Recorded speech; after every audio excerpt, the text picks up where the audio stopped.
everyone, welcome back to my channel. It's Paula here. It is June already, which means half the year is gone. How did that happen? I do not know. But yeah, I thought I would try my hand at the mid-year freakout tag, I think it's called. Basically just a little update on how the year is going, like a little midpoint check. So yeah, welcome to the floor of my room. My guests today are my computer, who's gonna feed me the questions, and a big stack of books that I'm gonna talk about in this video. Before we start the questions, I'm gonna give you some quick stats. I have read 42 books this year so far. My goal is 75, so I'm ahead by quite a few books. I've read roughly 15,000 pages, give or take. As I said, my goal this year is to read 75 books, but I also have other goals, which are to read at least 10 non-fiction books. I think I'm halfway through, more or less. I am trying to finish my physical TBR, which I'm like probably 25% through that. So another goal of mine is to read all of the monthly books from the book club that I'm in, and so far I've done that. So after that little update, let's start with the questions. So the first question is, your best book that you've read in 2024? I've read pretty amazing books. I think I've only rated 5-star to 3 of them. To be fair, I also don't read non-fictions, but I've read some really cool non-fiction. The book I would choose for this question though is Starling House by Alex E. Harrow. Okay, that's very shiny, but this is the Illuminate edition. This book was just amazing for me. I felt like everything worked just for me. I love the magical realism that is in it, because I would not consider it a fantasy really, because it's not a fantastical world. I feel like it's more realm of magical realism. The characters, loved them. The romance, loved it. The whole like subplot, well, I wouldn't say subplot, it's just there's just this ongoing theme of women being wronged by men. I just loved how it was written. I loved the themes in it. I loved the whole storyline, and I found myself relating a lot to it. And I just love books that dealt with past in general, so like past generations, like long forgotten curses, also haunted houses or like magical houses. There's something about a house having some kind of personality and given personality traits. I just love it so much. So yeah, this was the best book that I read this year. It is the book for me, and I am sure that I will keep liking it for many years to come. And I'm so excited that I have a special edition of it. So the second question is, best sequel you've read so far in 2024. So here's the thing, I have not read any series this year so far. If anything, I've mostly started series. I feel like the only 2 series that I've read are The Naturals series by Jennifer Lynn Barnes, which is kind of like a Criminal Minds / Scorpion meets YA type series, and then the second one was like the Midnight Heat series by Talia Hibbert, which was like a romance. Since I've only read 2 books that fit this category, I feel like I'm gonna choose Killer Instinct by Jennifer Lynn Barnes. I'm not saying it's the best book or the best sequel, but it's the best I've read so far. Okay, so the third question is, new release you haven't read but want to. I feel like I've mostly read or purchased the newer releases that I was most excited about, but there's one that I still have not bought, therefore I haven't read yet, and it's because I really want to have like a physical copy to read, and I'm going to Madrid soon, so I'm hoping to get it there, and that is Blue Sisters by Coco Mellors. She wrote Cleopatra and Frankenstein. Now, I have not read that one just because I just know that the synopsis it's not for me. It's not a book that I will enjoy reading, so I decided not to. But I know that people really praise her book. So Blue Sisters is about, I think, 4 sisters, and I love books that talk about family dynamics, especially when it comes to mother and daughter dynamics or sisters dynamics. Why? Because I am an older sister, and I think it's so interesting how sisters are portrayed in books or media in general, because you can have such different experiences being sisters. So yeah, I am very excited to read that one. Most anticipated release for the next half of 2024. Hear me out. I have so many. I have so many, but I'm gonna sum it down to 3. And I've talked about them I've talked about 2 of them in my summer TBR books. So one is The Seventh Veil of Salome by Silvia Moreno Garcia. It just sounds so interesting. Hollywood in the 70s is one of those themes that I love seeing in books. For absolutely no reason, I just think it's so interesting and captivating.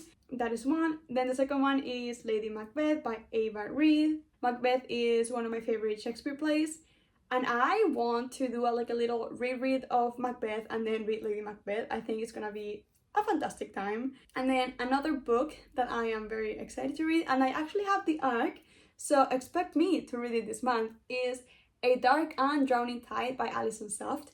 The cover looks beautiful, it's giving gothic, it's giving queer. The next question is, what's your biggest disappointment of the year? And unfortunately, I'm gonna have to say Villette by Charlotte Bronte.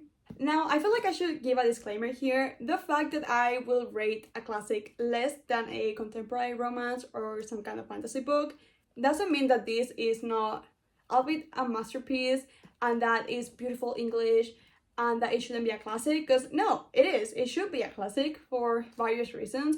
It just means that this book wasn't for me, and I just didn't enjoy it as much as a silly little romance. Disclaimer aside, I felt very disappointed with this because I loved Jane Eyre by Charlotte Bronte, and I thought that a book that she wrote after Jane Eyre, like this is her last like full-length novel that she wrote, I thought it was gonna be amazing. It was definitely not for me. There was a lot of Bible references and religious discourse that I just don't care about. I'm sorry, it's not something that I enjoy reading because I don't think it's interesting for me. Didn't like the main character, like the love interest. Most of this book was not even about our main character, and I don't mind that because I did really like Emma by Jane Austen, and I feel like they're both like love stories, but the main character focuses on someone else's love stories until like the very end when they get their own. So that's kind of like the same vibes that they give me. But yeah, this one was just not it really. And also the blatant ableism in here. I do know that you have to take in consideration the context in which this book was written, but still it's not something that I like reading nowadays. So biggest disappointment, I'm so sorry. So next question is biggest surprise. My biggest surprise was Anxious People. Now you must see this was a while, right? Hopefully you will see the blog in which I read this book in the following days or week. This was actually very, very surprising because I heard people praising it. You know, I heard people really enjoy it, people recommending it, and I was like, okay, might be good. Wow, this was such a wild ride emotionally for me. It was a whole roller coaster. I was laughing, I was crying. I felt so seen, sir. It was such a big surprise because I was not expecting this to be so impactful on me. I was not expecting to feel so much with this book, but I did. So yeah, Anxious People was definitely my biggest surprise of the year so far. Now, new favorite author, that's the next question. I would say I have two. So obviously Alex E. Harrow, she wrote Starling House. I love this book, and I've heard from Carrie Can Read that she loved The Seven Deaths of the Saint, I think that's called. It's a very short story, and I am meaning to read it, and she said that it was beautiful. So I definitely really like her writing, and I think I'm gonna read that one next. So I'm just gonna say, if she publishes anything new in the next year or following, I am buying it. This is gonna be a new auto-buy author for me. Okay, and the next one, it might be a little bit sudden, because I've only read, again, one book about her, and I didn't rate this book 5 stars, but there is a very specific reason why. So this book is The Unreal and the Real by Ursula K. Le Guin. So Ursula K. Le Guin is definitely one of my new favorite authors. I love the way she writes. I love the themes that she chooses to write about.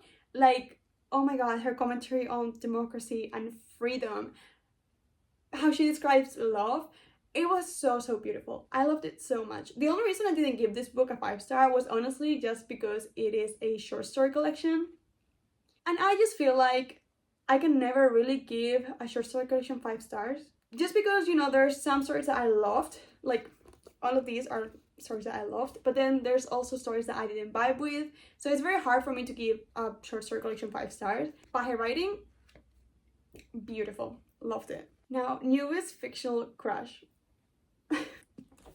Miles from Funny Story. Miles was... To be fair, I feel like I don't really have that many fictional crushes. I'm there for the story and the characters together, so I actually don't feel that kind of like crush aspect when I read books in general. But if I had to choose, it would be Miles from Funny Story. He was just so sweet, so understanding. He felt so real. He felt so real, which is something that I definitely need for a romance to like click for me. Yeah, I loved him so, so much. He was the sweetest person ever. I loved his character. He was also very funny. Yeah, so I'm gonna say my new fictional crush is Miles from Funny Story. We're in the last 5 questions. New favorite character. Now, this is gonna sound very weird, and I am aware. It's gonna sound very weird because when I read this book, I had very mixed opinions about it.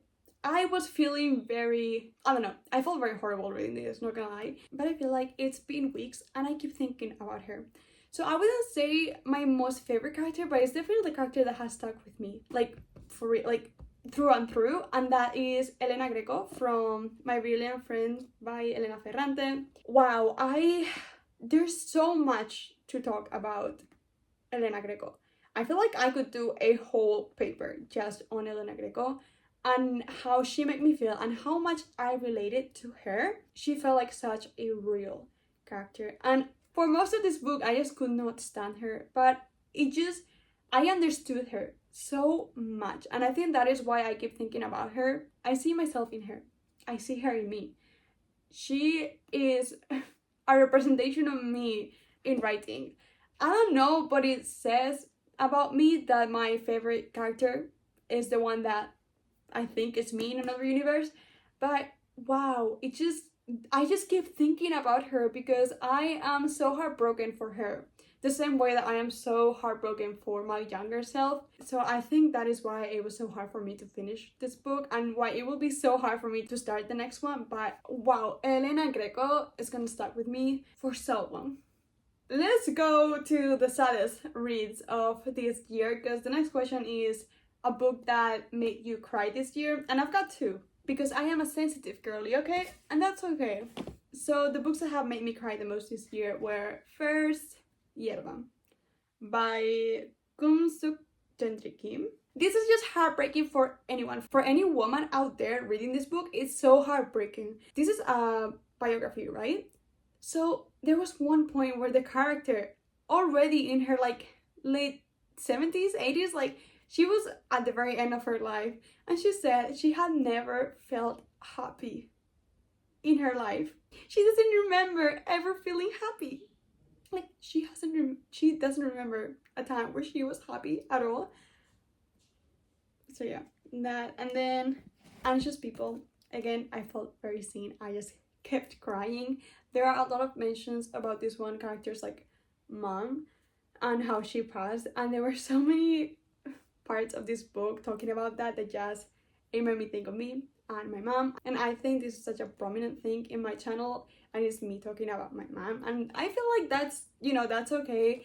I am still processing. I am still in grief. It hasn't even been a year, it's been 6 months, so I feel like that's okay, and this just made me sob so much.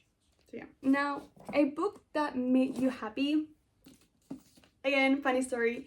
So cute, so fun. I was giggling the whole time. I was kicking my feet. It was so cute. I read it so fast too. Got me out of a reading slump. Obviously, there is some depth in this book and some things that are not so happy, but for the most part, I just felt so alive reading this book. So I would definitely recommend for a happy read. Last 2 questions. What is the most beautiful book you've bought this year? So that's the good thing about having a special edition subscription. I have a lot of those, but I feel like my most beautiful book is gonna be The Familiar by Lee Verdugo. I feel like you cannot tell how beautiful this book is, but like, oh my god. Also, the cover is cloth, like the Penguin Cloth Bound classics. It is so beautiful. This is gold too, and it has like a little letter by Lee Verdugo. So it is so beautiful. I have not read it yet, but I will definitely try my best to read it before the year is over, hopefully. This is definitely giving me like fall vibes, so maybe I will wait till then. Okay, and then the last question might be the hardest question to answer, and is, what books do you really need to read by the end of this year? My physical TBR. I need to read my physical TBR. But if we're gonna be like completely strict, because my TBR is gonna keep building up, I'm gonna be completely strict. I wanna have read all of the books that I have not bought this year. So all of the books bought in 2023 or earlier, they need to be read by the end of this year. But yeah, I think that is all. I love doing this type of tags because it's nice for me to have a little update of what I'm reading, what I've liked, how I'm doing with my physical TBR. Yeah, very happy I did this tag. If you've stayed till the end of this video, thank you. If you like this video, please like, comment, subscribe. That will make my day. And yeah, I hope to see you in the next one. Bye!